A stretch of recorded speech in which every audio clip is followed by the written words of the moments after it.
Hola a todos. Sin darnos cuenta, hemos llegado ya al cuarto programa de Descifrando el Virus y lo hacemos adentrándonos en el invierno, en el frío, en la fatiga pandémica, aún con ganas de seguir entendiendo lo que nos está pasando e intentando anticipar lo que nos puede pasar. Llegamos hasta aquí también con las cifras hospitalarias dando muchas malas noticias y algún respiro, pero muy esporádico. Y con ganas de que pronto este programa se ocupe de virus, que no sean el SARS-CoV-2. Un poco con esa vocación vamos a dedicarle hoy tiempo a charlar sobre la gripe y sobre cómo se espera que evolucione este año tan raro. Nos estamos acercando, de hecho, al gran desafío para el que los expertos, los virólogos, los epidemiólogos nos lleváis avisando, nos llevan alertando desde primavera, el combo terrible de coronavirus, gripe, invierno, cansancio. Saludamos, como cada 15 días, al virólogo en jefe del proyecto, Estanislao Nistal Villán, profesor de la Universidad CEU San Pablo. ¿Qué tal estás, Stanis? Hola, buenas tardes, ¿cómo estáis? Y a nuestro admirado Juan José López Moya, investigador científico del CSIC, que trabaja en el Centro de Investigación Agrigenómica de Barcelona. ¿Qué tal, Juanjo? Muy bien, un placer como siempre estar aquí. Y a Antonio Villarreal, periodista científico del Confidencial y mejor persona. ¿Qué tal, Antonio? ¿Qué tal? Buenas tardes a todos. Nuestro invitado de hoy, Raúl Ortiz, de Lejarazu, es virólogo, es director emérito del Centro Nacional de Gripe de Valladolid y es un auténtico honor tenerte aquí conectado con nosotros, Raúl. Hola, buenas tardes. Les adelanto que vamos a hacer algunos cambios en la estructura del programa para adecuar los estándares del podcast a nuestra incontinencia divulgativa. Como siempre, comentaremos las últimas noticias sobre el avance de la pandemia y después nos centraremos en nuestro invitado y en hablar de la gripe con él. La novedad viene en el tercer bloque, en el paper de Stanis que grabaremos exclusivamente para nuestro canal de YouTube. Si ustedes nos están escuchando desde una plataforma podcast, van a poder encontrarlo completo el programa tecleando Descifrando el Virus en el buscador o suscribiéndose al canal del Confidencial. Y si no se me olvida nada, empezamos.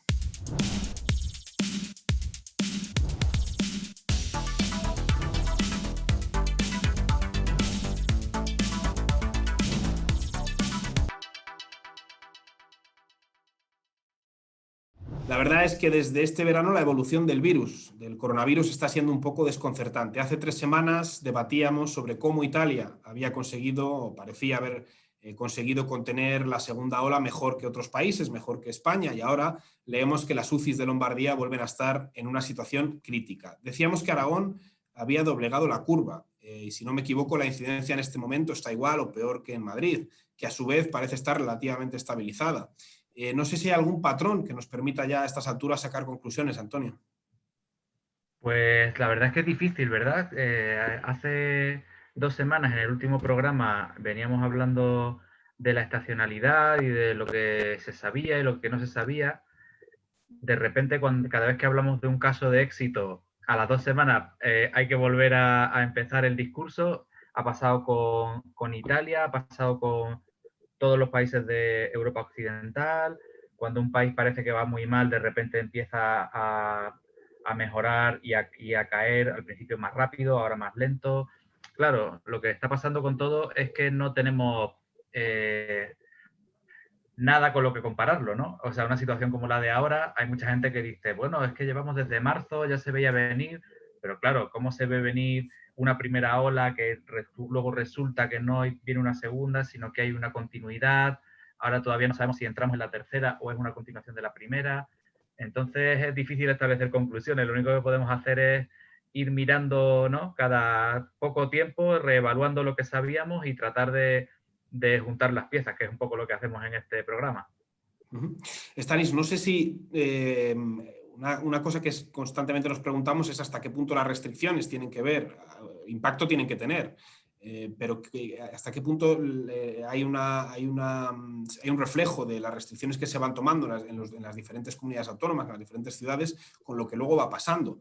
El público que está fuera del ámbito científico e incluso nosotros que intentamos desde el periódico analizarlo, es a veces desconcertante porque no sabes muy bien si está teniendo, o sea, no van acompasadas muchas veces las medidas de resultado.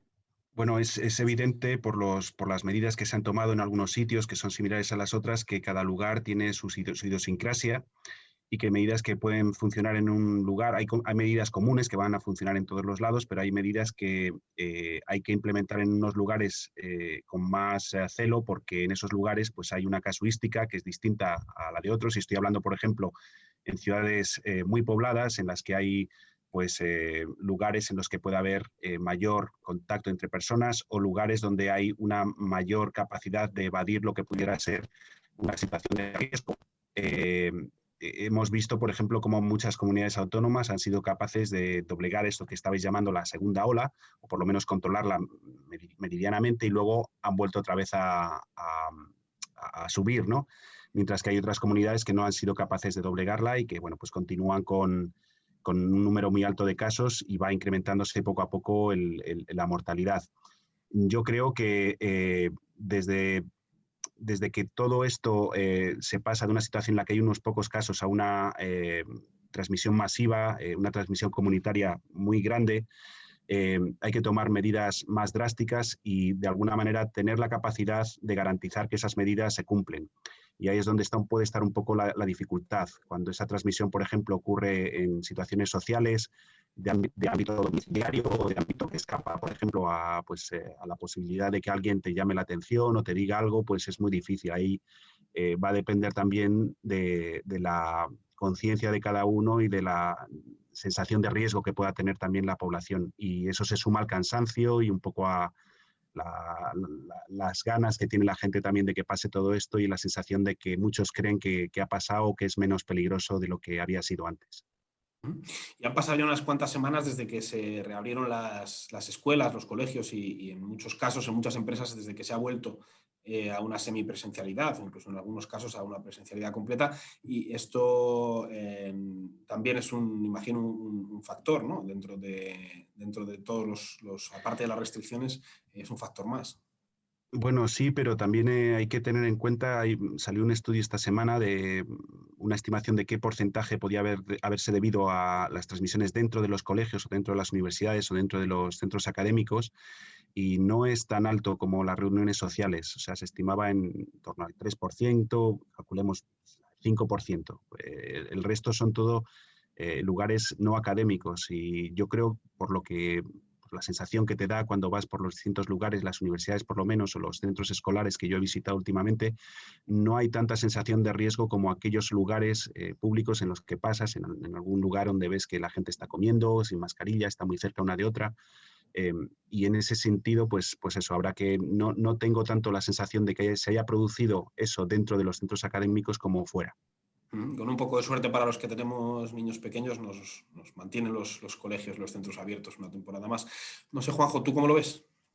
Pues un poco en Barcelona estamos viviendo lo mismo, ¿no? Realmente el impacto que ha tenido las noticias al final es que nos tenemos que sacudir ese cansancio del que todos estamos hablando y volver a tomar conciencia de que la situación es complicada. Y lo es, ¿no? Realmente pues no tenemos la experiencia suficiente como para decir qué es lo que debería funcionar o cuáles son las medidas concretas que se están tomando. Aquí, por ejemplo, se cerraron los bares y la restauración. Eso ha tenido un impacto sobre la ciudad muy llamativo, ¿no? O sea, que las zonas donde normalmente había mucha afluencia de público, pues ahora están vacías. Pero, sin embargo, todavía no se está viendo no se está reflejando, ¿no? en unos cambios drásticos. Es verdad que en los centros educativos, por lo que sabemos, empezaron con cierto miedo, pero la realidad es que no se están dando. Cuando se toman las medidas adecuadas y se hace pruebas a todas las clases que han tenido algún contacto, pues se ve que realmente la extensión dentro de la clase no ha sido tan grave. No sé cómo lo ves tú, Raúl, cómo analizas lo que está pasando. Yo soy bastante vehemente en esto. El debate que ha habido sobre los niños, que ha sido un debate como el que ha ocurrido en toda la pandemia, el debate ocurre entre los medios de comunicación y los políticos. Y prácticamente el mundo científico está aparte. Y entonces es muy público ese debate, y eso cae sobre la población de una manera tremenda y la hace sufrir mucho. Un ejemplo que has puesto clarísimo es el de los colegios. Nadie, y lo saben todos los expertos y en todos los hospitales y todos los médicos, que los niños son supertransmisores de gripe y de algunos otros virus respiratorios, pero no de coronavirus. El coronavirus no se ha probado que los niños transmitan con una mayor eficacia o que sean, porque además no tienen casi síntomas y hoy sabemos perfectamente que la eliminación del virus se acompaña un poco, más o menos, con ciertas variaciones. Así que, por lo tanto, ese ha sido un debate que ha sido ligeramente falseado y que en España, quizás por estar de alguna manera de espaldas a la ciencia, pues se ha mantenido desde el principio. Yo ya propuse en algunas entrevistas, incluso en mi cuenta de Twitter, que los niños en junio, en julio tenían que aprovechar para empezar a ir al colegio y a empezar a aprender una nueva rutina. Y porque además tú que tienes hijos, Villarino, acabas de decirlo, sabes que cuando uno de tus hijos te dice, o tus hijas, te dice esto lo ha dicho el profesor, es como una ley escrita en las tablas que tú no puedes combatir. Otra virtud que tienen los niños es la adaptabilidad. Se adaptan perfectamente, mucho mejor que las personas adultas a las nuevas. Por lo tanto, yo estaba convencido, tengo nietos, y mis hijos me han llamado preocupados desde el principio, les he dicho, no tengáis ningún miedo. No hace falta ni hacer tantas PCR ni nada. ¿Por qué? Porque los niños viven en una burbuja social que dirigimos los adultos. Así que somos los adultos los que infectamos a los niños. Los adultos, ese es otro problema. Los universitarios es otro problema. Estoy absolutamente de acuerdo con lo que habéis dicho de las medidas que hay en la universidad. En la universidad, bueno, se conservan las medidas, la gente... El problema es cuando se reúnen en los colegios en una terraza o cuando acaba la universidad y empieza el ocio, y también lo habéis dicho. Por tanto, si tú tienes una tasa muy grande de personas infectadas, tienes que asumir que tienes una tasa mucho mayor de portadores asintomáticos. Así que la bola de nieve es muy grande. Si tú lo que haces es hacer simplemente una restricción perimetral de la ciudad, estás permitiendo que personas, si no tomas otras medidas, se ponen en contacto entre sí. Así que probablemente lo que tenemos que hacer es pensar un poco a la inversa.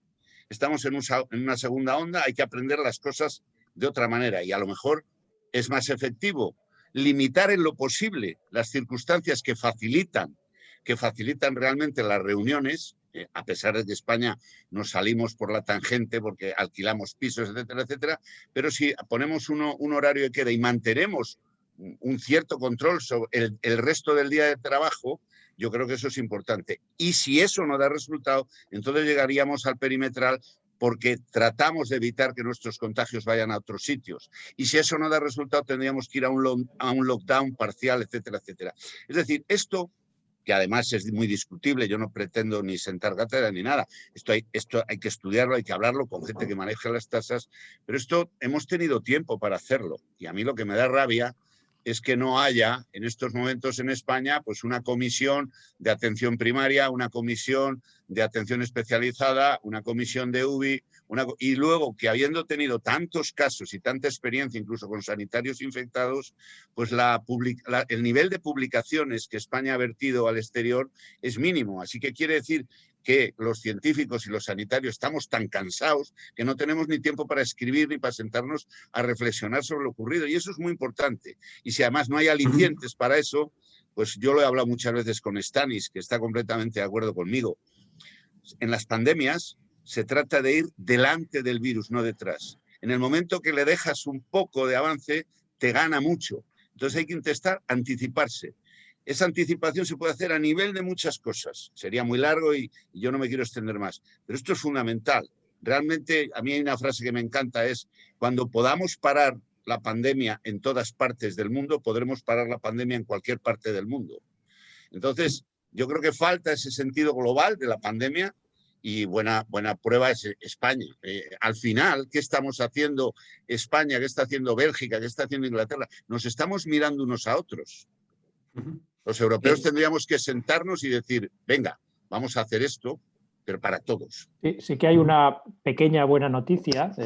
Dentro del CSIC se ha reactivado una plataforma temática interdisciplinar y se anima de nuevo a reenviar proyectos que no fueron financiados en la primera ocasión, lo cual significa que de alguna manera las autoridades científicas están tomando conciencia de que esto va para largo que realmente necesitamos ese conocimiento, necesitamos lo que decía Raúl, ese sosiego para meditar qué es lo que nos está pasando, para, en fin, plasmarlo en artículos y para que todos seamos conscientes de lo que se está moviendo. Por lo menos el CSIC ha reaccionado en esa línea recientemente.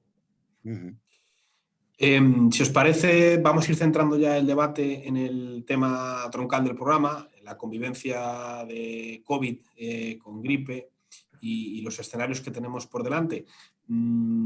Raúl, ¿qué crees que nos espera en las próximas semanas? Ponemos a rodar la bola de cristal, que sé que esto es una cosa muy periodística y que no estáis tan cómodos los científicos con ello, pero ¿qué recomiendas a todos los que nos están escuchando? ¿Que se vacunen?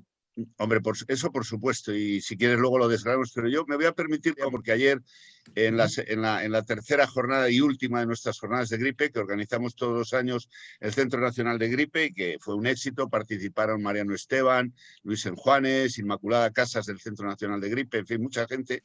Le voy a presentar una diapositiva para que os hagáis una idea que es muy ilustrativa, porque es una diapositiva que se ha publicado en un trabajo del Mortality Weekly Report. Es un informe de gripe en el hemisferio sur, que todo el mundo lo conoce, pero cuando pones los números sobre la mesa, el informe da la cantidad de virus de gripe. De virus quiero decir de aislamientos de virus, de cuántas muestras han sido positivas de virus y se ha logrado cultivar el virus.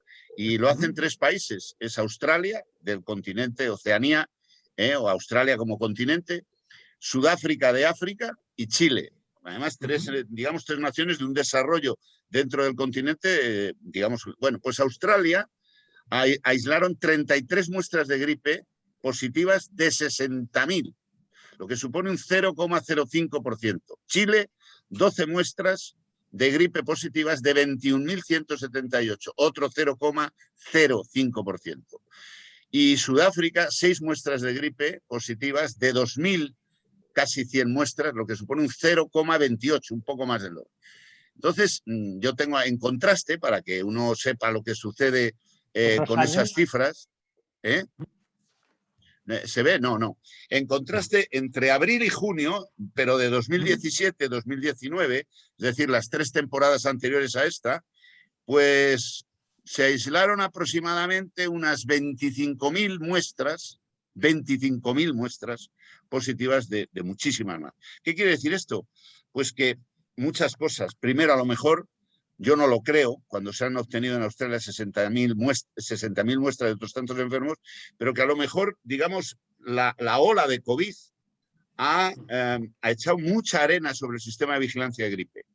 Y esto es importantísimo, porque como sabes, Tanis, la misión que tenemos 146 centros nacionales de gripe repartidos por todo el mundo es hacer acopio de virus de gripe, la máxima cantidad posible, para luego mandarles a nuestros centros regionales y que se elaboren las vacunas del año que viene, que como sabéis las vacunas de gripe se elaboran analizando la deriva genética y antigénica. Entonces esto es un problema. Y esto lo debatimos ayer en las jornadas de gripe del centro, lo expuso maravillosamente la directora del Centro de Madrid, Inmaculada Casas, también es director el doctor Paco Pozo, y este es un problema que tenemos sobre la mesa. Entonces la pregunta, ¿va a pasar lo que ha pasado en el hemisferio sur? Puede ser que sí, tenemos un antecedente. ¿Por qué no digo seguro que sí? Pues por una razón, que vais a entender todos y yo creo que entiende todo el mundo. En el hemisferio sur, cuando llegó la primera onda pandémica, coincidía con la llegada de la primera onda de gripe y sus expertos enseguida dijeron, cuidado, que a nosotros, a diferencia del norte, nos puede tocar el gordo y el segundo premio. Porque era la primera. Y recordemos que la primera fue febrero, marzo, abril, y allí son meses calurosos. Están entrando, están pasando al otoño y llega el invierno, que el invierno suyo coincide en el mes de junio, julio. Ese es el invierno austral. Entonces, las medidas que se tomaron eran medidas para evitar esa catástrofe. Por eso fueron tan serias tanto en Nueva Zelanda como en Australia. Yo tengo un hijo que trabaja en Sydney desde hace 5 años y una de las cosas que le llamó la atención fue cuando le dije, bueno, ya pasamos a la primera fase de confinamiento. ¿Y en qué consiste eso? Pues mira, que podemos estar en la terraza de un bar 6, y se quedó alucinado porque lo de reunirse 6 en la primera fase le parecía que era quebrar todo el espíritu, digamos, del confinamiento, ¿no? Se podían haber reunido de 4 en 4 o de 3 en 3 o de... No, 6, 10, perdón. Entonces, te quiero decir, eso funcionó de una manera tremenda. Se cerraron escuelas. Hemos dicho que la gripe, uno de los drivers principales es, a diferencia de coronavirus, a ver si alguien no se confunda, es los niños. Y entonces, claro, lo hemos visto en epidemias de gripe en España, años en que la epidemia de gripe coincide en invierno y se cierran las universidades y los colegios por las vacaciones de Navidad. El perfil de la epidemia anual de gripe hace como una especie de camello con 2 picos, uno antes de las vacaciones de Navidad y otro después de las vacaciones de Navidad. ¿Qué te demuestra eso? Pues lo mismo que con otro virus respiratorio que es el corona. Cuando yo oí hablar que cuando realmente tienes personas que son portadores, en la gripe también hay portadores asintomáticos, quizá menos que en coronavirus, pero tú pones medidas que impiden la transmisión y bajas la transmisión. Pero en cuanto esas medidas ceden, vuelve a retomar. Por eso yo estoy de acuerdo con lo que habéis dicho, yo creo que lo ha dicho Stanis y lo ha dicho también López Moya. Realmente nos quedan todavía meses. Hay que hablar claramente a la gente de que esto no lo hemos ganado nunca. No es una cuestión, a los virus no se les gana ni se les derrota, nada más se convive con ellos y se convive en paz, se les domestica y bueno, y nos aprovechamos de eso. Entonces la gripe puede que en este año podamos tener una epidemia de gripe, bueno, quizá más débil que otros años, más pequeña, pero por distintas causas. A mí no me gustaría que fuera por una causa de que no la vigiláramos bien y que produjera un acúmulo de casos y que viéramos casos en los hospitales que son negativos para COVID y luego son gripes. Esto sería realmente, bueno, pues dramático, ¿no? Tengo una pregunta para Raúl. Desde el desconocimiento, la coinfección de los dos, es decir, ¿es posible una infección mixta en una persona de coronavirus y de gripe? ¿Qué se espera en esa situación? ¿Se sabe? Bueno, pues la pregunta es la pregunta del millón. Hasta ahora yo creo que habrá una docena o una veintena como mucho de publicaciones. Algunas son publicaciones, una de las primeras ha sido de unos autores chinos que han comunicado un individuo que evidentemente tiene una coinfección de virus gripal y de SARS-CoV-2, de COVID-2, y bueno, tuvo ventilación mecánica, estuvo en UBI, pero realmente el outcome fue bueno, es decir, el hombre salió y se recuperó. Hay otra publicada de españoles, me parece que es el Lancet de Madrid, de autores madrileños, en 4 personas no muy mayores, bueno, algunas mayores, algunas superiores a 80 años, otras entre 60 y 70, y hay una de 50 y tantos, si no, recuerdo más o menos de memoria, y esas el outcome fueron favorables. Es decir, que tenemos a favor y en contra casos. ¿Cuál es el tema de tu pregunta? ¿Realmente estamos diagnosticando todas las infecciones dobles de gripe y de coronavirus? ¿Cuándo ha sido? Ten en cuenta que el hemisferio norte había ya pasado la epidemia de gripe, con lo cual la oportunidad de tener coinfecciones ha sido mínima, ha sido muy pequeña. Y es probable que desde un punto de vista clínico, esto es muy lógico, uno no va al médico, oiga, yo estoy bien, me siento estupendamente, doctor, ¿me puede decir si tengo una coinfección de coronavirus y gripe? O es que me ha dado positivo el test de antígeno.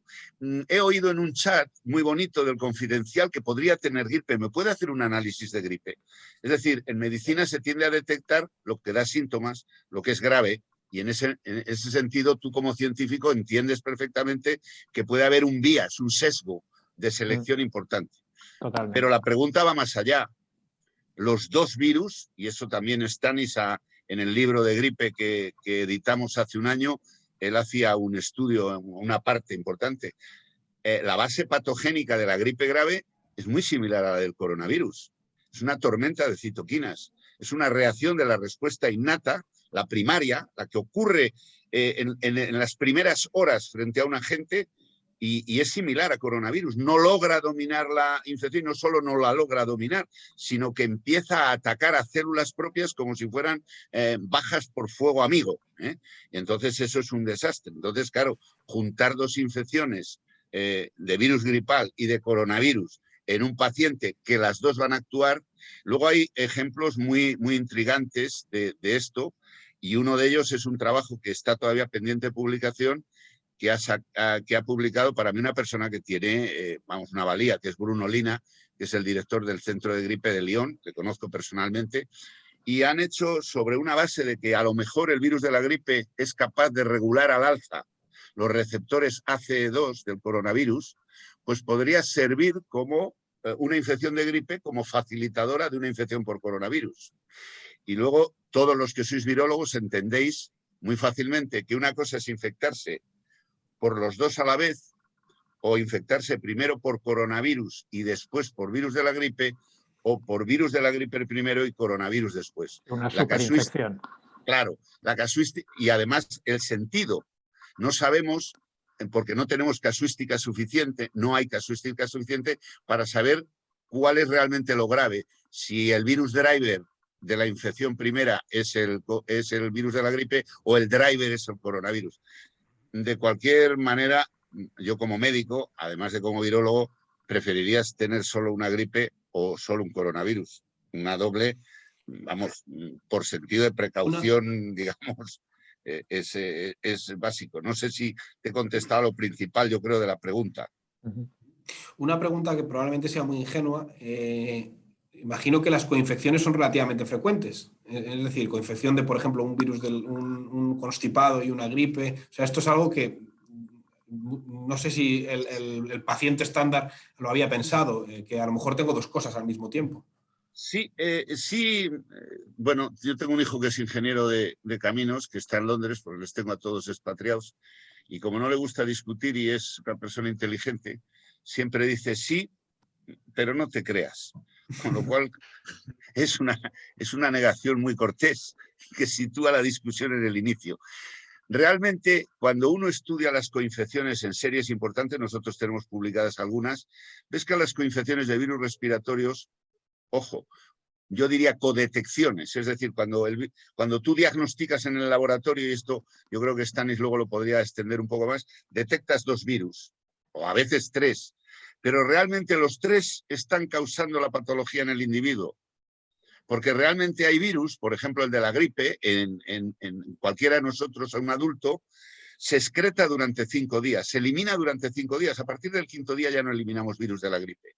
Sin embargo, un coronavirus sabemos que le podemos eliminar 14, 20, 30 días. Un rinovirus le podemos eliminar 25 días. Un parainfluenza, 15 días. Un respiratorio sincitial, 20 días. A lo mejor uno ha pasado una infección, está ya pasándola, sigue eliminando virus y se infecta por otro. Y tú detectas con la PCR o detectas con el cultivo 2 virus cuando realmente lo que estás haciendo es un diagnóstico de los 2 virus, aunque los 2 no fueran responsables. Hay algún estudio ahora publicado recientemente, recuerdo ahora, según te estaba contestando, un artículo publicado, me parece que ha sido en Vaccine, pero no estoy seguro, no me sé la referencia exacta, es un estudio hecho en Singapur. Es un país muy rico, tiene un sistema sanitario y que además se ha enfrentado ya a amenazas pandémicas como la gripe aviar H5, luego la H7, el SARS. Es decir, son esos países que están curtidos por la proximidad a China a tener realmente, bueno, pues a protegerse, ¿no? Y entonces hicieron un estudio que ha abarcado antes del COVID y durante el COVID. Y no tenían tantas infecciones.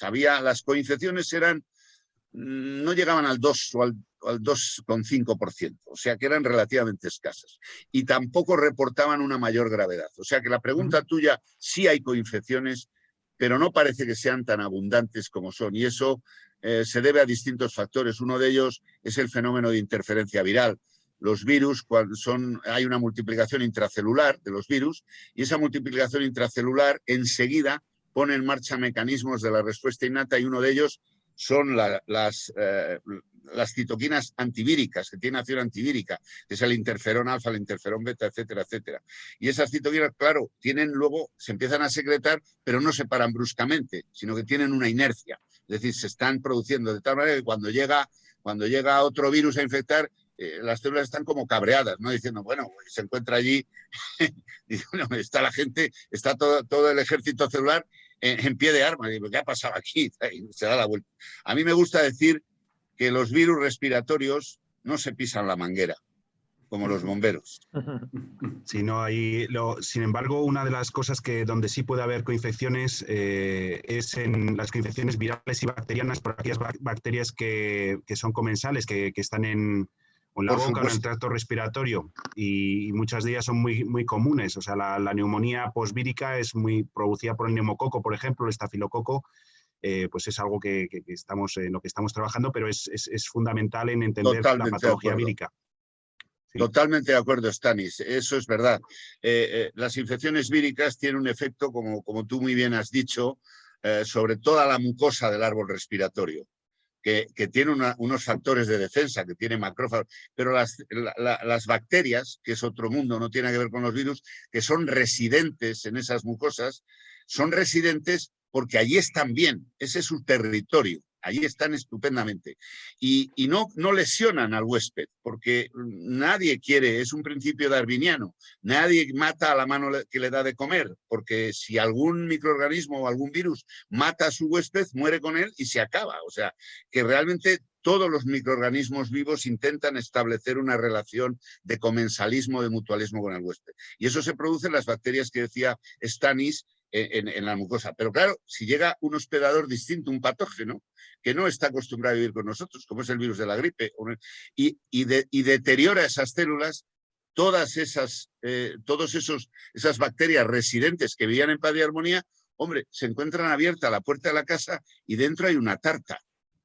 Pues como dice el refrán, duras menos que un pastel a la puerta de un colegio. O sea, esas bacterias ingresan y se comen el pastel, en este caso el pulmón nuestro. Entonces yo creo que eso hay que verlo así. Uno puede convivir con bacterias y tenemos incluso muchas más bacterias de las que imaginamos, pero ojo, nosotros tenemos nuestro sistema de defensa y ellos los suyos, y nos respetamos, un poco como Corea del Norte y Corea del Sur, que tiene una frontera, se están mirando, no entran en guerra, pero continuamente están. Esto es así, en el momento que hay un desequilibrio, como decía Stanis, el neumococo, el estafilococo, bueno, ellos han hecho modelos, incluso que podrían hablar mucho más que yo sobre ese tema. Yo como microbiólogo a nivel hospitalario lo hemos visto, pero efectivamente la neumonía bacteriana es, digamos, y la neumonía vírica es la primera complicación grave, la más frecuente de la gripe, es la más frecuente. La leve es la otitis media de los niños, o sea que es así, es totalmente cierto. Raúl, para los que lleváis muchos años investigando en gripe, de repente tener a todo el mundo con mascarilla, guardando la distancia de seguridad, lavándose las manos, con confinamiento, tiene que ser como un experimento alucinante, ¿no? O sea, salvadas obviamente la desgracia que supone y que tampoco tengáis un grupo de control con el que comparar, pero, ¿no? De repente ver cómo sería el mundo o cómo afecta esto a las tasas de contagio y todo eso, tiene que ser un flipante para vosotros. Sí, y es la pregunta tuya es muy interesante porque no tenemos un grupo de control, pero sí lo tenemos. Porque sí tenemos un registro de infecciones respiratorias y yo espero que funcione, y sí que tenemos antes registros de gripe y tenemos registros de otoño. Entonces vamos a poder comparar retrospectivamente exactamente igual que ahora cuando se habla del exceso de mortalidad, que la gente... Entonces es que nos han mentido. Nadie miente a nadie. Quiero decir, hay un registro de exceso de mortalidad, que es el sistema MOMO, que lo único que hace es ver la gente que se muere cada mes, comparándolo con la media de los que se han muerto en el quinquenio anterior. Es bien fácil, si en el quinquenio anterior, no en el año anterior, en el quinquenio, es decir, es una media ajustada, pues se han muerto 5.000 y este mes se mueren 10.000, tenemos un exceso de mortalidad sin explicar de 5.000. Y como no ha habido ningún maremoto, ningún accidente ni nada, es lógico que sea por el COVID. Pero realmente, claro, es que de COVID se puede morir mucha gente que no sabe que se ha muerto COVID. Se muere una complicación cardíaca o una complicación cerebral, que esas están poco estudiadas. De la misma manera, lo que tú dices, las mascarillas, pues realmente verlo, eso está estableciendo una barrera para todos los virus respiratorios. Hay muchas personas que te dicen que desde que empezó todo el tema del confinamiento en casa y de luego la obligatoriedad de llevar mascarillas hasta para estar en lo alto de una montaña, pues no ha vuelto a coger una infección respiratoria ni un mal catarro. Y probablemente a lo mejor con vosotros 5 que estoy hablando no habéis recordado haber cogido un catarro cuando otros años ya habéis estado a catarros una vez. ¿Habéis cogido alguno? de Yo vosotros? sí, pero yo el último programa lo hice acatarrado, pero yo me suelo agarrar muchos más de los que me he agarrado este año. Es verdad que además en todo el confinamiento, y porque tengo niñas pequeñas y entonces me traen de todo tipo de cosas a casa. Claro, claro, Pero no, este año solo he tenido uno y claro, muy claro, leve. sí, sí. Yo tenía otra pregunta también para Raúl y relacionado con esto. En la situación actual, ¿sería posible implementar un sistema de diagnóstico combinado? Es decir, si estamos haciendo PCRs para detectar coronavirus de manera rutinaria, ¿se podrían incluir 2 primers más y hacer una detección también de gripe en la misma muestra? Porque Sí, realmente se podría... Y eso sí que sería un cambio, digamos, relativamente sencillo a nivel de laboratorio, porque simplemente es una reacción más sobre una misma muestra, y los datos que se obtendrían serían muy interesantes. sí, de hecho ya existe. A partir de 2009, de la pandemia de 2009, la pandemia de 2009 tuvo dos hechos fundamentales. Uno, que fue una pandemia que fue bastante leve, entre otras cosas porque hoy sabemos, y se supo allí, que prácticamente el 40% de las personas nacidas antes del 57, es decir, que eran mayores, estaban protegidas contra la gripe heterotípicamente. Y la segunda cosa que se descubrió fue que con los métodos de diagnóstico molecular que tú citas, que tú preguntas, pues se conseguía un diagnóstico bastante rápido y muy preciso, ¿no? Y enseguida salieron, a continuación, lo que se llaman las PCRs múltiples. En el laboratorio nuestro, en el laboratorio del Hospital Clínico y en el laboratorio de gripe hemos utilizado, hay técnicas múltiples para que te hagas una idea, de 23 dianas. Esto no es lo ideal, porque como tú sabes, cuando metes muchas dianas en una PCR de filum diferentes, es decir, por ejemplo, de bacterias o de virus, hay algunas que pueden funcionar peor, puede haber inhibiciones y tal. Pero a pesar de todo, son lo que llamamos en el hospital diagnósticos sindrómicos. Es decir, viene un paciente con neumonía adquirida en la comunidad y en vez de hacer una por una, le hacemos todo el paquete de entrada. Con lo cual, al día siguiente, tenemos el resultado de ese paciente, aunque sea un micoplasma, aunque sea una clamidia, por decir algunas bacterias, o que sea un parainfluenza 3 o un metaneumovirus, si es un niño. Ahora lo que se pretende, y están trabajando varias casas, yo creo que ya hay 2 o 3 que tienen en el mercado, no voy a citar los nombres porque no merece la pena, ¿no? Pero están haciendo lo que tú preguntabas, están haciendo gripe, están haciendo también coronavirus y están haciendo al tiempo virus respiratorio sincitial, porque es el otro caballo de batalla el virus respiratorio sincitial, tiene una epidemiología mucho más larga. Normalmente dura 3 o 4 meses la epidemia respiratoria sincitial, aunque haya un mes que es mayor, y sobre todo afecta a niños, vuelve a ser una afectación de niños, y sobre todo de forma grave a niños menores de 1 año. Y no tenemos vacuna, es un virus que no hay vacuna. O sea, para que se haga una idea, la gente que nos oye, el virus respiratorio sincitial es el responsable del 50% de los ingresos hospitalarios de bronquiolitis o de neumonía en un hospital en temporada invernal. Entonces, evidentemente, ante la situación nueva de COVID, la pregunta tuya es muy pertinente y se está intentando responder. Yo estoy convencido de que la mayoría de hospitales vamos a tener o van a tener en el próximo invierno, además de las PCR múltiples, que son muy caras y que tienen muchas dianas, van a tener otras para ir contra los 3 jinetes, digamos, ya sé que eran más, pero en este caso los 3 que son, como tú has dicho, coronavirus, gripe y además respiratorio sincitial.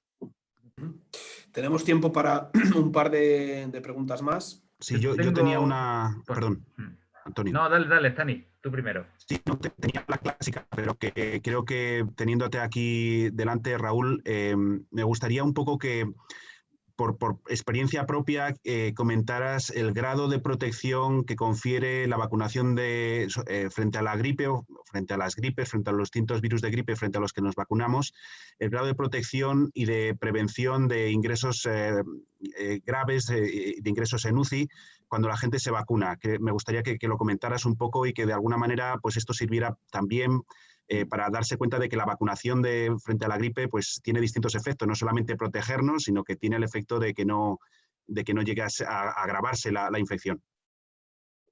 Sí, bueno, yo creo que nadie, bueno, algunos a lo mejor sí. Yo desde luego que me llevo vacunando desde los 47 años, no me he vacunado para no pasar una gripe leve, una gripe normal. Me he vacunado porque he visto lo que a algunas personas se le complica la gripe. Nadie quiere estar 2 días ni 10 en un hospital, nadie quiere estar 5 días en un hospital y 3 en la UBI y luego vivir para contarlo, y nadie quiere hacer todo eso y encima morir. Yo he visto el último caso más dramático, una niña de 7 años morir de una gripe. No era una niña que tuviera antes ningún tipo de patología, y eso ocurre. He visto personas mayores, evidentemente, que es la diana principal. Entonces, la pregunta tuya es fundamental. Si uno toma en general la efectividad de la gripe, digamos que el límite alto es 70 y el límite bajo puede ser incluso tan bajo como 20, pero hay que matizarlo.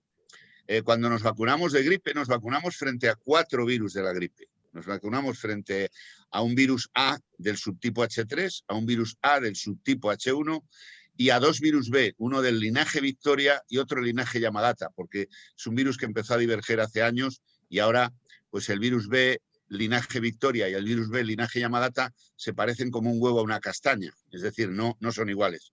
Y la infección de uno no protege contra otro, y si vacunamos de uno. Entonces son 4 virus. Si uno analiza la efectividad frente a esos 4 virus, se da cuenta que frente a los 2B y frente al H1 es muy buena. Es incluso superior al 60%. Y sobre todo es muy buena en niños y en personas jóvenes. La vacuna tiene una efectividad estupenda. Donde falla más es donde más la necesitamos, que es en los mayores. Por eso se han hecho nuevas vacunas de gripe que son ayuvadas, o vacunas que tienen alta carga, que por cierto he visto un vídeo en las redes sociales esta mañana, pues auténticamente por una persona que no recuerdo su nombre, que se autodenomina profesora y que dice unas barbaridades del virus, de la vacuna de la gripe, que es para pagar, ¿no? Pero bueno, y sobre todo la pregunta tuya es que tiene una muy buena efectividad en reducir la enfermedad grave. Casi un 45, un 50%, es decir, que divide en la mitad la gente que va a tener que hospitalizarse. Y en muerte incluso entre el 40 y el 60%, menos de muertes producidas por gripe. Y ahí es realmente lo que es eficaz, porque son esos enfermos los que saturan los servicios hospitalarios, los que están en UBI, los que van a competir, digamos, o los que van a quitar sitio a la posible atención que necesitemos frente a COVID, independientemente de la pregunta que se ha hecho antes de que fueran más graves o menos graves. Entonces, la vacuna de gripe tiene una efectividad que, para que nos hagamos una idea, tú lo sabes bien, Stanis, las vacunas que se están ahora ensayando, la de Moderna, la de AstraZeneca, etcétera, etcétera, están jugando con un outcome del 50% de efectividad. Es decir, no están jugando con el mínimo aceptable, es un 50% de efectividad. Para los profanos, ¿qué significa un 50% de efectividad de la vacuna? No es que la mitad sea eficaz y la otra mitad, es que puede ser tan bajo, si uno calcula el intervalo de confianza al 95%, como del 30 al 80.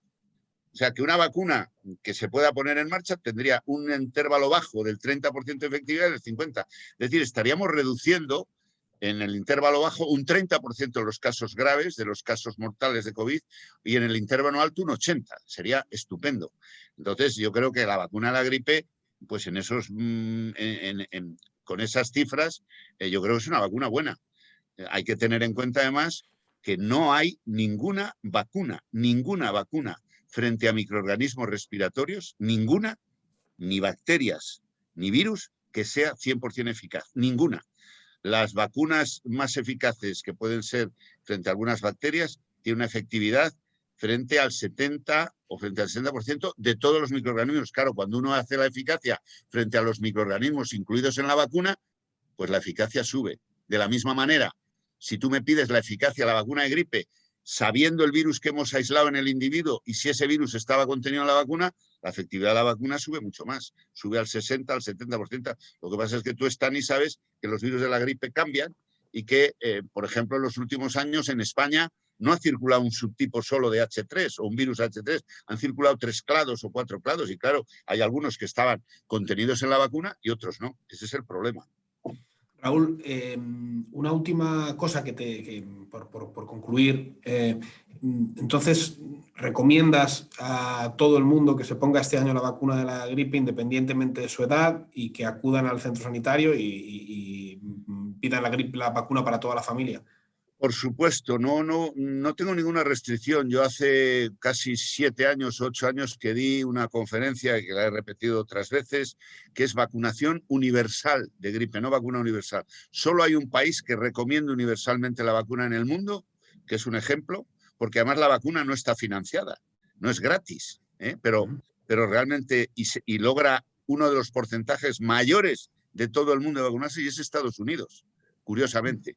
Estados Unidos es el país que tiene una recomendación de vacunación universal por encima de los 6 meses de edad. A partir de los 6 meses de edad, ¿por qué los 6 meses? Porque por debajo no se puede vacunar. Así que la respuesta es todo el mundo. Hombre, el problema es que no hay vacunas. Entonces hay que vacunar primero a los vulnerables, después a los que cuidan a los vulnerables, en tercer lugar a las embarazadas, en cuarto lugar en tercer lugar embarazadas y crónicos, personas que tienen patología crónica, independientemente de la edad. Y en eso España tiene un déficit porque vacuna muy bien a los crónicos mayores de 60 años, pero vacuna muy mal o con tasas muy bajas a los crónicos que tienen 14 años o que tienen 5 años. Y luego a los trabajadores esenciales de la comunidad, periodistas, policías, bomberos, no es el orden que estoy diciendo, sino que se me ocurre, maestros, no, imagina un mundo sin periódicos. Es como el pan, o sea, todo hay que situarlo en su contexto. Imagínate que un día te levantaras un día y otro día y que no hubiera nada de prensa escrita. Porque como no ha habido vacuna para los periodistas, ya no sale ningún periódico. Y se habla. Además, el problema es que como a lo mejor la gente se acostumbra, le gusta y a ver qué hacemos después. Muchas gracias, Raúl. Bueno, hemos llegado al principio del final, que no el final. A partir de aquí pueden ocurrir 2 cosas. Si nos están escuchando en una plataforma podcast, nos despedimos agradeciéndoles su atención, deseándoles una feliz pandemia y recordándoles que si lo desean, la última parte del programa, el paper de Stanis, lo pueden seguir en YouTube. Lo pueden seguir tecleando, descifrando el virus en el buscador, y siguiendo y clicando en el cuarto programa. Para quienes ya están en YouTube, no tienen que hacer nada más que seguir escuchando a Stanis. Te dejo, Stanis, con todo para ti, para que nos cuentes tu paper y luego le hacemos algunas preguntas. Sí, pues es un artículo que ha salido en la revista Science. Es un artículo que, pues está presentando unos anticuerpos, 2 anticuerpos que ha desarrollado una empresa que se llama Regeneron. La manera de hacer esos anticuerpos es también muy curiosa. Son anticuerpos que se han logrado hacer a partir de células B plasmáticas, de las células que producen los anticuerpos, que después de haber pasado la enfermedad siguen con esa capacidad de producir los anticuerpos específicos frente al SARS-CoV-2. Y por un lado han aislado células B plasmáticas de esos pacientes de sangre y pues han seleccionado alguna de ellas que produce anticuerpos específicos frente a una zona muy concreta de la proteína de superficie del virus, que es la proteína S. Esa zona se llama el dominio de unión al receptor, o RBD, y han encontrado que ese anticuerpo o esas pinzas que produce esa célula B son capaces de unirse a esa región de la proteína S del coronavirus y neutralizar. Esto es prevenir que el virus se una al receptor de la célula a la que va a infectar, entre y produzca la infección, ¿no? Esa es una de las maneras. La segunda es muy curiosa, es una de las primeras veces que se trata de comercializar un anticuerpo producido de esta manera, y es mediante el uso de unos ratones transgénicos a los cuales se les ha de alguna manera humanizado mediante la modificación de alguno de sus genes, en concreto los genes que codifican las inmunoglobulinas, los genes que codifican las 2 proteínas que se ensamblan para formar a los anticuerpos, a esas pinzas que comentaba anteriormente. Esto es, estos ratones, cuando generan anticuerpos, van a tener unos anticuerpos que son iguales que los que nosotros tenemos en nuestro cuerpo. Hay que, de alguna manera, recordar que si nosotros recibiéramos anticuerpos de otro animal, reaccionaríamos frente a ellos y no serían efectivos, de tal manera que, en este caso concreto, cuando tenemos anticuerpos generados que son humanos, o sea, tienen las estructuras humanas, si fuéramos capaces de purificarlos y meterlos dentro de nuestro cuerpo, pues no reaccionaríamos frente a ellos como si fueran propios de un ratón, sino como algo propio, porque no vamos a reaccionar porque tienen las características de los anticuerpos humanos. Bueno, Pues a estos ratones les han inyectado la proteína de S, la spike del coronavirus, han generado anticuerpos y de esos ratones nuevamente han extraído alguna célula B, han sido capaces de secuenciar y de clonar y de purificar anticuerpos que tenían las características humanas, pero en este caso generados a partir de estos ratones. Y un poco la estructura del paper es tratar de probar si estos anticuerpos, que en principio se unen a pesar de que se unen a esta zona de dominio receptor, al RBD, se unen a dos lugares distintos, de tal manera que en caso de que sometiésemos a un virus que está infectando a una persona a la presión de un anticuerpo que le bloquease ese virus, a eso no le va a gustar y va a tratar de mutar, de evadir esa neutralización. Bueno, pues es muy difícil que un virus mute varias veces al mismo tiempo, entonces cuando le metemos presión con dos anticuerpos, pues de esa manera le dificultamos el mutar para escaparse de ese control de los anticuerpos. Bueno, pues esos dos anticuerpos los inyectan o lo tratan de probar en dos modelos animales que de alguna manera reproducen la enfermedad, pero de una manera no muy buena. Vimos hace un programa cómo usaban un modelo animal, cómo generaban un modelo animal, en ese caso modificando el virus para adaptarlo al ratón. En este caso lo que tenemos son dos modelos animales, pero que no reproducen la enfermedad en humanos exactamente igual a como la tenemos nosotros. Son un modelo de macacos y un modelo de hámster chino. En el caso de la infección por el virus en macacos, bueno, pues el virus es capaz de producir también una ligera patología pulmonar, pero el animal no va a generar una patología que al final le mate. El virus va a ser capaz de replicarse en el aparato respiratorio superior y también en pulmones durante varios días, pero al cabo de unos 6-7 días va a ser ya muy difícil encontrar virus que el animal esté produciendo y que esté secretando. De tal manera que cuando analizan, en la figura 1, por ejemplo, del artículo, cuando analizan qué le pasa a un animal cuando le infectas, pues ven que cae rápidamente la cantidad de virus que pueden recuperar o de su garganta o de su tracto respiratorio superior, o bien de su tracto respiratorio inferior mediante el análisis de lavado bronquialveolar. Analizan pues, si el virus es capaz de replicarse y qué le ocurriría a ese animal cuando le tratamos profilácticamente, o sea, si le damos esta mezcla de anticuerpos 3 días antes de infectarles, pues qué le pasaría a este animal, ¿no? Y lo que ven es que cuando se le trata profilácticamente con esta combinación, pues hay una menor replicación del virus, hay una menor cantidad de unos RNAs que se llaman RNAs subgenómicos, prácticamente no son detectables, y también hay una bajada considerable de ese virus a nivel del sistema respiratorio inferior. Además de eso, también analizan no solamente en este caso con una cantidad de virus que le causa pues, esta patología tan baja, ¿no? O esta replicación del virus tan baja, sino dicen, bueno, vamos a tratar de infectar al animal con un modelo que trate de acercarse lo máximo posible a la infección en humanos. Vamos a ponerle una dosis infectiva más alta, más cantidad de virus, y vamos a hacer nuevamente el tratamiento profiláctico 3 días antes de la infección. Y vuelven a ver más o menos lo mismo. Lo único que aquí ven la dosis efectiva del anticuerpo que reduce esa cantidad de virus que está produciendo. De igual manera, también le hacen una infección con el virus y en este caso dicen, bueno, en este caso no vamos a tratar con el anticuerpo antes de infectar con el virus, vamos a infectar con el virus y vamos a tratar de asemejar lo que sería una situación en la cual vamos a tratar al paciente después de haberse infectado, o sea, una medida antiviral, que sería similar a la que tendría un paciente, por ejemplo, que llega al hospital con una sintomatología pues rara y al cual nosotros le quisiéramos tratar, ¿no?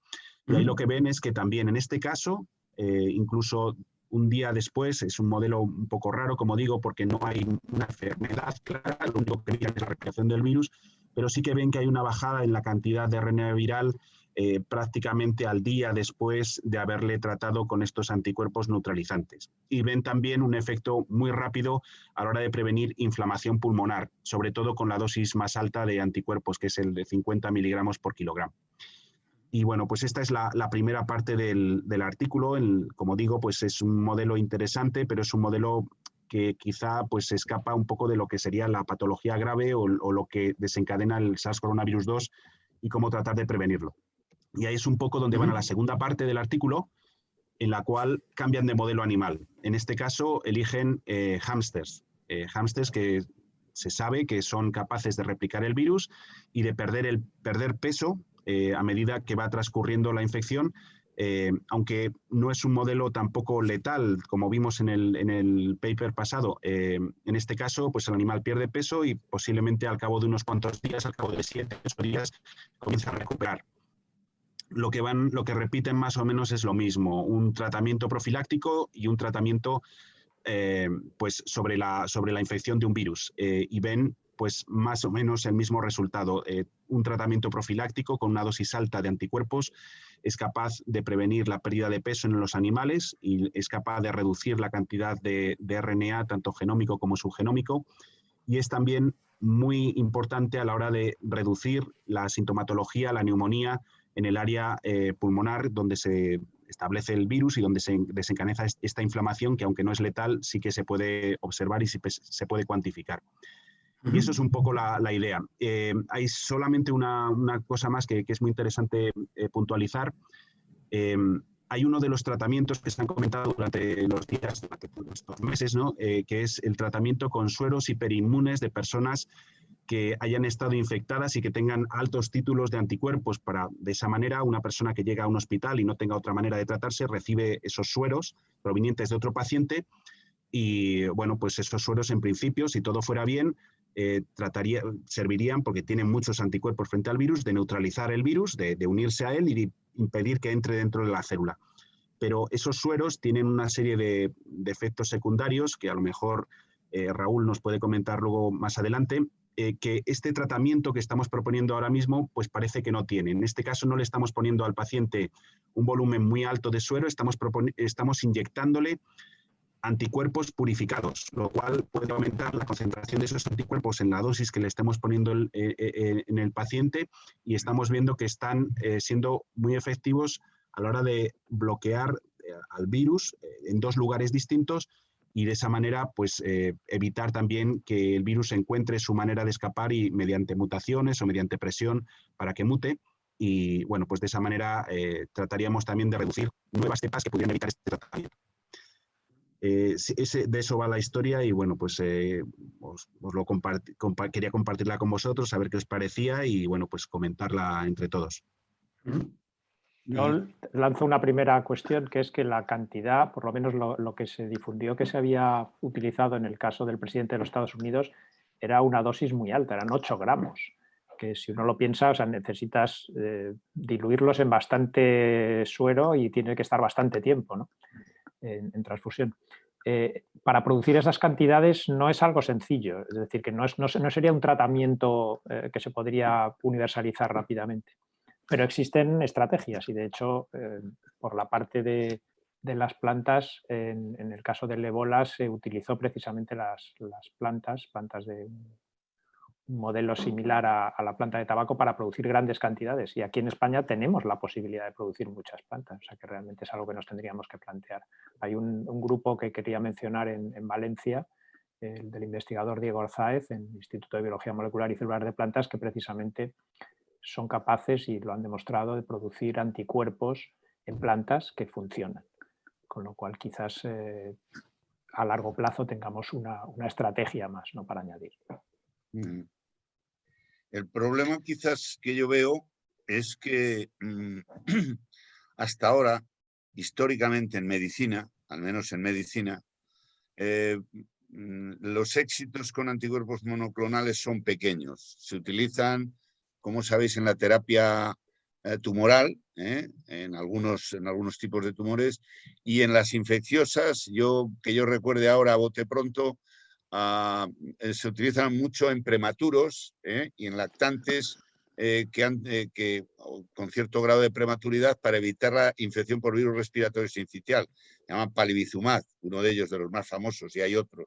Nosotros hemos trabajado, tenemos algún artículo publicado con ellos. ¿Por qué? Porque a los niños que nacen prematuros, una de las cosas que da más miedo es que se cojan una infección respiratoria y como tiene un grado de inmadurez que tardan en remontar, es decir, un niño recién nacido, por ejemplo, un 7-mesino, o uno que nace de 6,5, los niños que nacen con 1,5 kg o con 1,3 kg de peso al nacer, tardan luego en madurar su sistema inmune. Entonces se les pone esos como profilaxis, precisamente para que, y da resultado. Está probado que da resultado. Sin embargo, en el ébola y en otras infecciones que ha habido en otras emergencias internacionales, que también se probó los anticuerpos, bien el suero de plasma de convaleciente o bien luego los anticuerpos humanizados, yo no, al final no ha, a lo mejor es porque ha acabado pero no ha acabado, no ha habido después un estado del arte. Yo creo que las barreras fundamentales es primero, como tú has dicho, la cantidad. Segundo, saber cuál es el título que tenemos que poner de anticuerpos o digamos la concentración de anticuerpos para que sea terapéutica. Y luego también la pauta. Es decir, porque claro, no le podemos poner anticuerpos. Por ejemplo, cuando ha empezado Stanis a hablar, yo recordaba tratamientos que se hacen con suero, el suero antirrábico, el suero antitetánico. Al principio se hacía con sueros de animales. ¿Y eso qué pasaba? Que en algunos casos producía la enfermedad del suero, se llamaba, porque nosotros cuando nos ponen suero de caballo o nos ponen suero de otro animal, reaccionamos porque es una cosa extraña y aunque realmente el suero nos ayuda a combatir el virus de la rabia o de una posible mordedura o el tétanos de una posible herida tetanígena, a cambio también algunas de las personas tienen síntomas luego relacionados con la administración de suero. O sea que realmente tenemos experiencia en eso, pero es limitada. A mí me gustaría que hubiera. Que yo recuerde, he participado creo que en algunas Bison, estaba recordando ahora, de un intento de también de alejar la infección, el RSV, la infección por respiratorio sincitial, es muy grave cuanto más pequeño es el niño.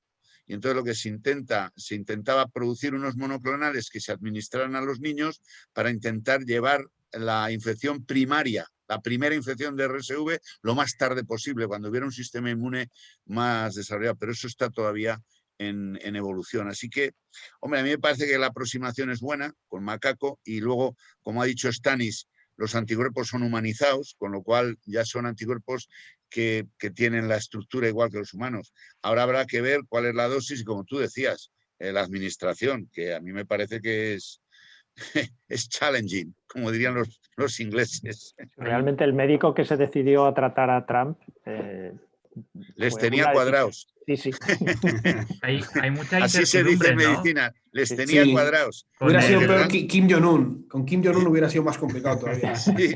Bueno, ya la pregunta era, como estaba hablando, me estaba imaginando a Trump poniéndole los sueros y digo, para aliviar un poco de ciencia al programa, digo, bueno, no se le ha quedado cara de ratón, o sea que la cosa ha funcionado. Pero yo no sé si visteis las comparecencias que dio su médico, que además el médico por lo visto era osteópata, o sea, y es curioso porque aparte del Regeneron le dieron Remdesivir, que es un tratamiento diferente, pero también tiene este componente antiviral, sí, pero al mismo tiempo también, según dijo, le aplicó corticoides, lo cual, claro, por lo que sabemos ahora mismo de las dos fases que tiene la enfermedad, ¿no? De esa primera leve, ¿no? En la que hay que tratar de reducir la actividad viral, tampoco tenía mucho sentido que le pusieran corticoides, que lo que hace es bajar sus defensas, ¿no?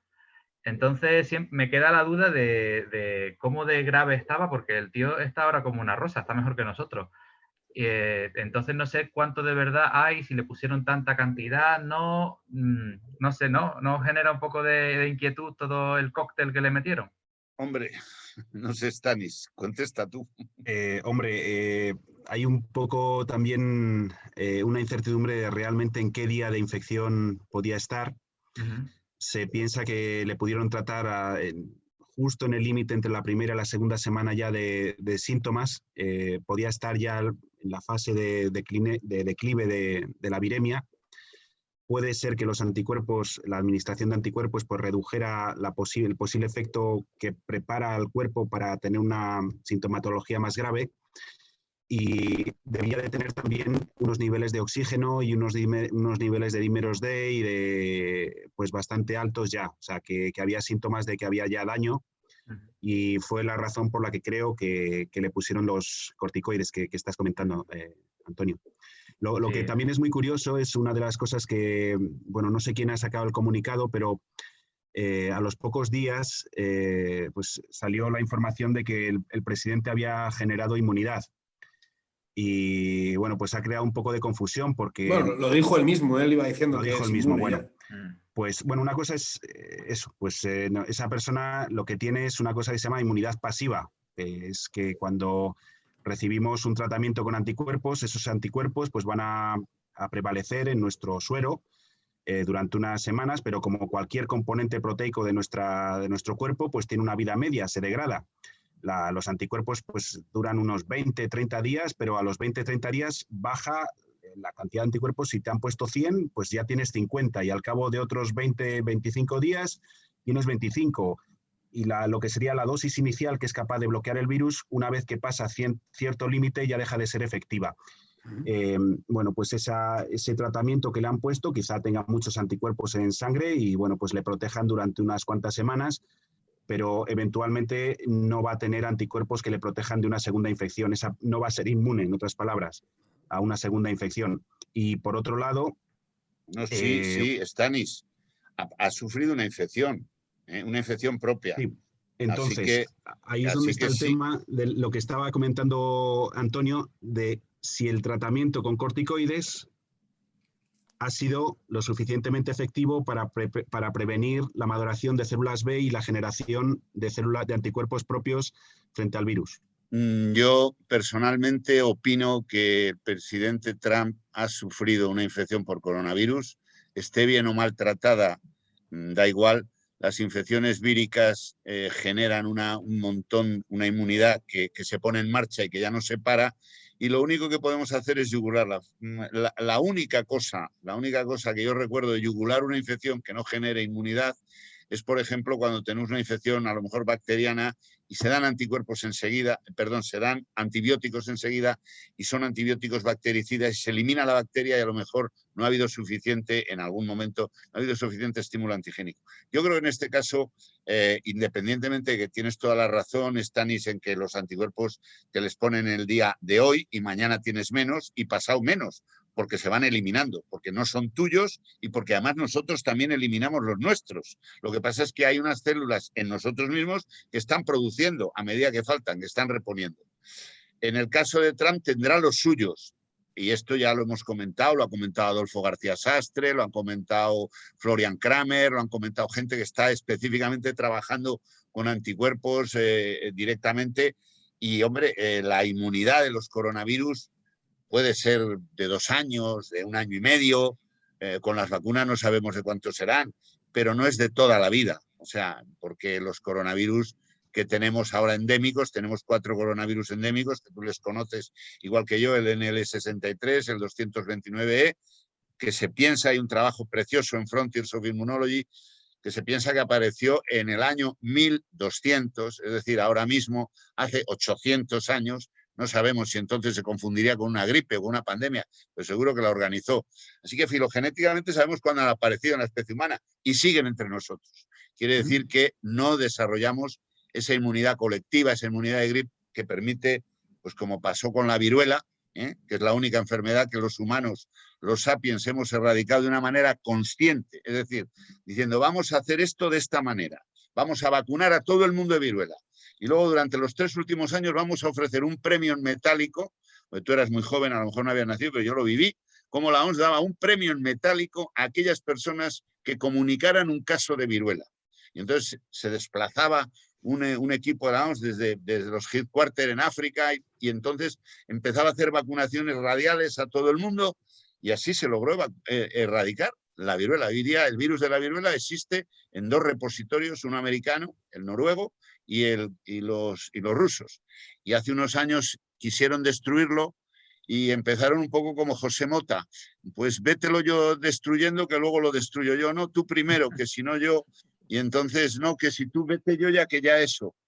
Y al final se inventaron una cosa que a mí me encanta, que es preciosa, porque los científicos a veces decimos unas bobadas increíbles. Dice, es que privamos de patrimonio genético a la Tierra. Pensarlo bien, que nos estamos cargando una media de 30 especies diarias, y tenemos que conservar... Y no podemos cargar la viruela. Además, ahora la puedes sintetizar, es muy barato. Lo has pillado, ¿no? Tú también te has dado cuenta. Podemos concluir que el presidente Trump tiene inmunidad pasiva, entre otras muchas cosas. Activa, no pasiva al final. Activa, pasiva. Además, ha tenido pasiva, la irá perdiendo, como dice el doctor Nistal, pero tiene también, tendrá su activa. Tenemos que ir despidiéndonos porque nos hemos vuelto a pasar un día más también en el vídeo de YouTube, nos hemos pasado la hora. Hemos llegado al final para todos, para los que estamos para los que quedan escuchándonos aquí en YouTube. Muchas gracias por estar ahí, muchas gracias Raúl por dedicarnos tu tiempo, ha sido un placer. Cuídense mucho, protéjanse del virus y que sepan que dentro de 15 días aquí estaremos otra vez. Adiós. Adiós, muchas gracias. Hasta la próxima.